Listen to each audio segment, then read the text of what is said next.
마가복음 5장 25절로 34절 말씀 함께 읽도록 합니다. 12해를 혈류증으로 앓아온 한 여자가 있어 많은 의사에게 많은 괴로움을 받았고 가진 것도 다 허비하였으되 아무 효염이 없고 도리어 더 중하여졌던 차에 예수의 소문을 듣고 무리 가운데로 끼어 뒤로 와서 그의 옷에 손을 대니 이는 내가 그의 옷에만 손을 대어도 구원을 받으리라 생각함일러라. 이에 그의 혈류 근원이 곧 마름에 병이 나은 줄을 몸에 깨달으니라. 예수께서 그 능력이 자기에게서 나간 줄을 곧 스스로 아시고 무리 가운데서 돌이켜 말씀하시되 누가 내 옷에 손을 대었느냐 하시니 제자들이 여짜오되 무리가 에워싸 미는 것을 보시며 누가 내게 손을 대었느냐 물으시나이까 하되 예수께서 이 일을 행한 여자를 보려고 둘러보시니 여자가 자기에게 이루어진 일을 알고 두려워하여 떨며 와서 그 앞에 엎드려 모든 사실을 여쭈니 예수께서 이르시되 딸아 내 믿음이 너를 구원하였으니 평안히 가라 내 병에서 놓여 건강할지어다. 아멘. 주님의 사랑이라는 제목으로 아침 묵상 함께 말씀 나누도록 하겠습니다. 오늘 본문의 말씀은 원래 21절부터 마지막까지 이어지는 말씀입니다. 회당장 야이로가 자신의 딸이 죽게 되어져 이 문제로 인하여 사람을 보내어 예수님을 찾는 사건 가운데 예수님이 이 회당장 야이로의 딸을 고쳐주시러 가다가 노중에 한 여인이 예수님의 옷자락을 만지는 그 사건, 그것으로 인하여 이 여인이 고침을 받은 사건이 이 내용 속에 삽입되어 있는 구조인 것입니다. 그래서 우리는 이 혈류증 여인을 먼저 생각해보고 해당장을 야이로에 대한 것은 내일 함께 말씀을 나눠보도록 하겠습니다. 오늘 이 여인을 성경은 뭐라고 이야기하냐면 12해로 혈류증으로 고생한 여인 이렇게 이야기하고 있습니다. 여기서 12해라는 것은 진짜 12년을 이야기할 수도 있고요. 만수, 완전수. 진짜 이 땅 가운데 혈류증으로 고생이란 고생은 다 경험한 여인이라고 표현할 수도 있다라는 것입니다. 근데 이 혈류증이라는 것은요, 만성자궁출혈입니다. 그러니까 오늘날로 병명을 이야기한다면 아마 자궁암이 의심되는 그런 것이죠. 근데 레위기 15장에 이 유출, 피가 밖으로 빠져나가는 것에 대한 이야기가 언급되어 있습니다. 레위기 15장은 부정한 것에 대하여 언급을 하고 있는데 참 놀랍게도 여성들이 정상적인 월경이 이 내용 안에 포함되어 있다는 것입니다. 25절 이하에 비정상적인 출혈에 대한 내용을 담고 있는데 그러나 레위기에서는 이 비정상적인 출혈도 다 부정한 것으로 못 박아놓고 있다는 것입니다. 그러니 이 여인에게 있어서 레위기 15장의 율법에 의거하여 이야기를 한다면 이 여인은 부정한 여인인 것입니다. 이 여인은 12해를 혈류증으로 고생했습니다. 그 질병으로 신음했습니다. 그것으로 인하여 고통을 경험하고 그 고통 가운데 지금도 놓여져 있는 사람입니다. 그런데 율법은 그 여인을 부정한 여인이라고 규정합니다. 부정한 여인이 되었기에 그는 그의 가족들로부터 분리되어져서 딴 곳으로 나아가 혼자 살아야 하는 것입니다. 이 여인은 이 10년 동안 혈류증으로 인하여 그가 할 수 있었던 것, 모든 방법을 다 동원해서 그는 이 혈류증을 고치려고 노력했던 것이죠. 그래서 그는 모든 방법을 다 동원하여 많은 의원을 만났고 뿐만 아니라 그들로 통하여 많은 괴로움을 당하였고 그리고 자신이 갖고 있던 모든 소유가 다 허비하여졌다라고 성경은 우리들에게 말씀해 주고 있는 것입니다.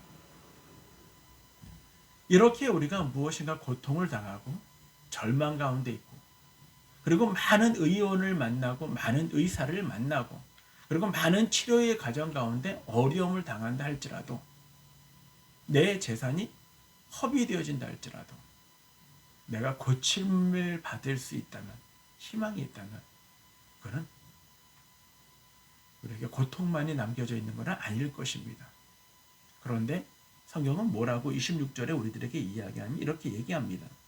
아무 효염이 없고 도리어 더 중하여졌던 차에라고 이야기하고 있다는 것이죠. 그러니까 이 여인은요, 시간은 시간대로, 고통은 고통대로, 그리고 절망은 절망대로, 아픔은 아픔대로, 그의 소유, 그리고 병원 나아진 것 기미도 아무런 차도도 없다라는 것입니다. 이것이 이 여인으로 인하여 고통을 당하는 것입니다. 그가 갖고 있는 육신의 아픔, 그 아픔으로 인하여 당한 고통 뿐만 아니라 가족과 분리되어지는 슬픔, 그러나 율법으로는 이 여인은 부정한 여인이라고 이야기하고 있는 것입니다. 그런데 어느 날 이 여인이 이 절망 가운데 있을 때 이 여인에게 복음이 들립니다. 즉 복된 소식이 들려집니다. 그 말씀이 27절입니다. 예수의 소문을 듣고라는 것이죠. 이 여인은 예수님에 대한 소문을 들었습니다. 예수님에 대한 그분의 놀라운 이적과 그분이 사람들을 얼마나 사랑하는지를 이 여인은 들었습니다. 그 소식이 이 여인에게는 복음이었던 것이죠. 그래서 이 여인은 나는 부정한 여인인데, 그러나 예수님의 옷을 그 옷에 접촉만 한다 할지라도 나는 나을 수 있다라는 희망을 갖게 되는 것입니다. 이 여인은 나는 부정한 사람이기 때문에 이 소식이 들렸지만 이 여인은 고민했습니다. 갈등했습니다. 왜냐하면 이 여인은 율법으로 부정한 여인이기 때문에요. 부정하다라는 것은요, 사람들을 만날 때마다 자신이 부정하다라는 것을 입술로 고백해야 돼요. 그래서 성결이라고, 성결, 못 들으면 성결, 사람을 만날 때마다 성결이라고 이야기를 해야 돼요. 그러니 이 많은 예수님 주변에 많이 모여드는 곳에 이 여인이 쉽게 갈 수 없죠. 많은 갈등, 고민합니다. 그러나 그 여인은 소망을 붙잡아요. 희망을 붙잡습니다. 주님은 고쳐주실 거야 라는 희망을 갖는다는 것입니다. 소망을 가졌다는 것입니다. 그리고 이 여인은 주님 앞에 나아갑니다. 그리고 28절에서 그 여인이 고백하는 것처럼 이는 내가 그의 옷에만 손을 대어도 구원을 받으리라 생각하였습니다.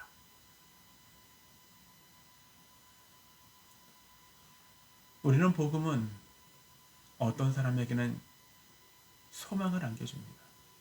복음은 어떤 사람에게 생명을 안겨줍니다. 복음은 어떤 사람에게 구원을 안겨줍니다.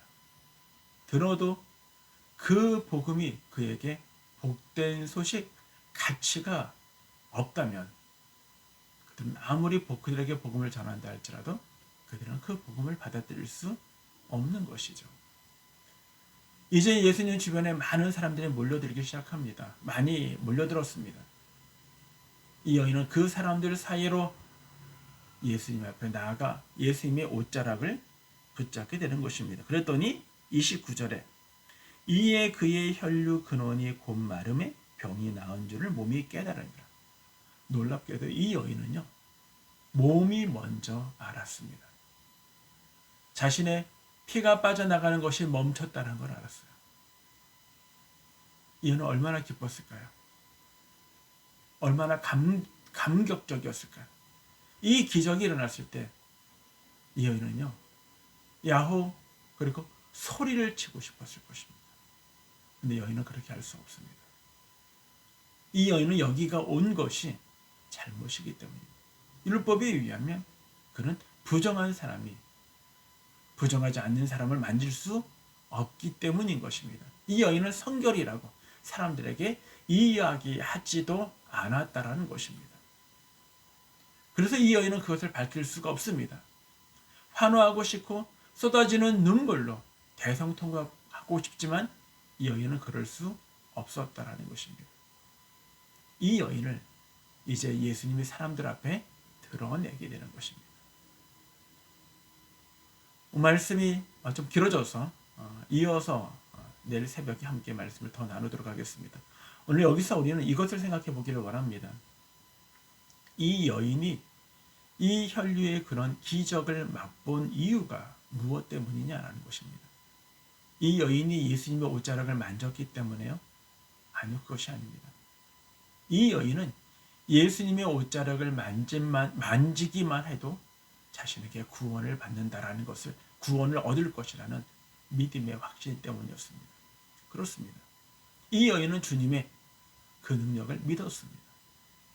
오늘 우리가 우리의 삶 속에서 지금도 살아계시고 역사하신 하나님, 그 하나님을 우리가 믿는다면 우리의 믿음 역시 이 여인의 믿음의 부족함이 없이 오늘날 이 땅 가운데 우리의 삶에 주님의 놀라운 이적을 우리는 경험하게 될 것입니다.